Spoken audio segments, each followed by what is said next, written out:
Picture it.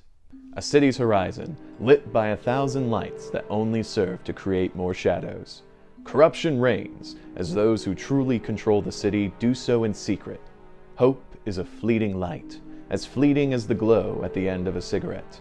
And as a femme fatale walks into his office, a private investigator finds himself in a world of trouble.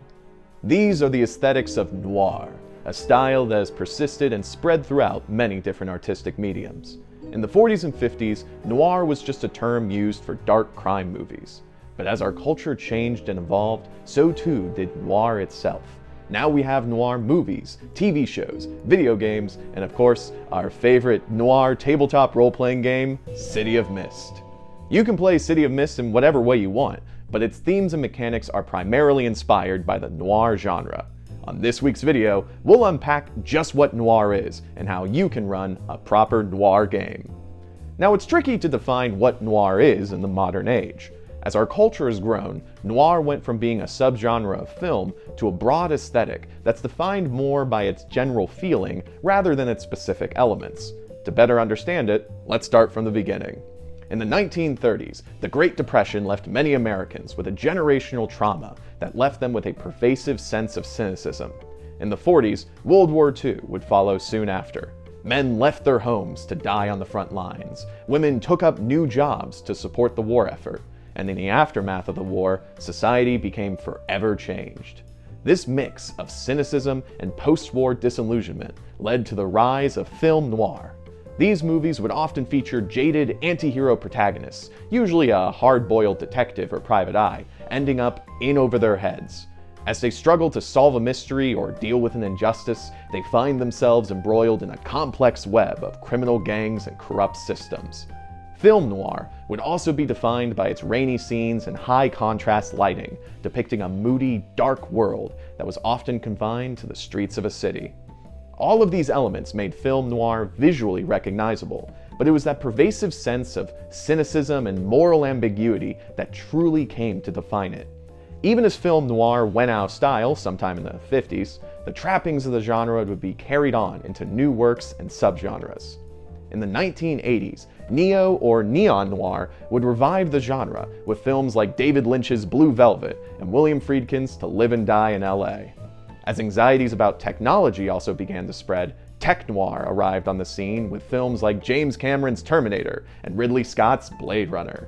These subgenres took the same themes of anxiety in a morally gray world and updated them past the aesthetics of 1930s Chicago crime. Noir would also leap from the silver screen and into a variety of other mediums. Today we have noir television like Peaky Blinders and The Defenders, and noir video games like LA Noire and The Wolf Among Us. As noir spread to different mediums and merged with different genres, it became harder to define what noir truly is. And yet, that emotional through line of cynicism and moral ambiguity is still there, just updated to different times, worlds, and anxieties. Noir was no longer a checklist of tropes to fill out, but an aesthetic to achieve. So how does one play a noir game of City of Mist? This broad goal has a lot of answers, but thankfully the Player's Guide and MC Toolkit are both filled with tips on how to best portray that mood. For starters, your group will want to decide what type of noir their city will take place in. Pages 51 and 52 of the Player's Guide list examples, such as the classic true noir of the 1930s and the neon noir of the 1980s. But you can also set your game in the dreary present or in a generic comic book metropolis if you want to go full Sin City. Once you've chosen the time period, your group will have a better idea of the nature of the setting and what kind of characters to create. Next up is the noir aesthetic. Noir stories are dripping with visual style, so MCs will want to emphasize the atmosphere of the city during play. Page 78 of the MC Toolkit has an in-depth guide with examples on how to narrate City of Mist effectively. In particular, be sure to use dramatic descriptions to introduce locations, and use every bit of the setting to convey a mood. Gloomy weather, neon signs, and even specific smells like cigar smoke or a wafting perfume can all be used to transport your group into that noir headspace. Harsh lighting is also a cornerstone of the noir genre, so always think about the play between light and shadow in any given scene.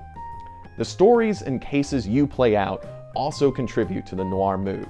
Noir stories are rarely straightforward and often feature mysteries, morally gray characters, and situations that are not what they seem at first glance.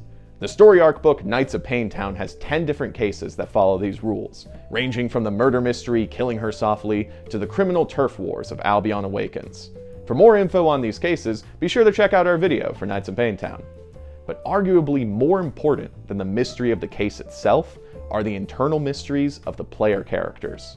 Noir stories delve deep into the psyches of these characters, which is why so many of them feature voiceover monologues where the protagonist talks about what's on their mind. In worlds filled with greed and hopelessness, it's only natural to examine the motives of those who continue on. Thankfully, City of Mist has quite a few mechanics to achieve this effect.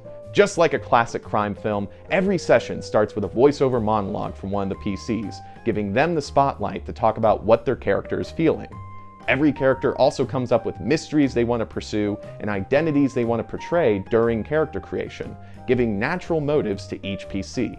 And during gameplay, there are MC moves that require the PCs to answer provoking questions about their characters. The more our heroes examine themselves in the mirror, the more they may question who they truly are. We hope this video will help when running a successful Noir session of City of Mist.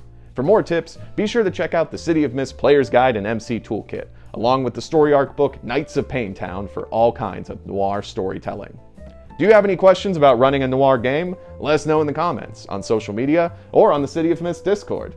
Until then, have fun!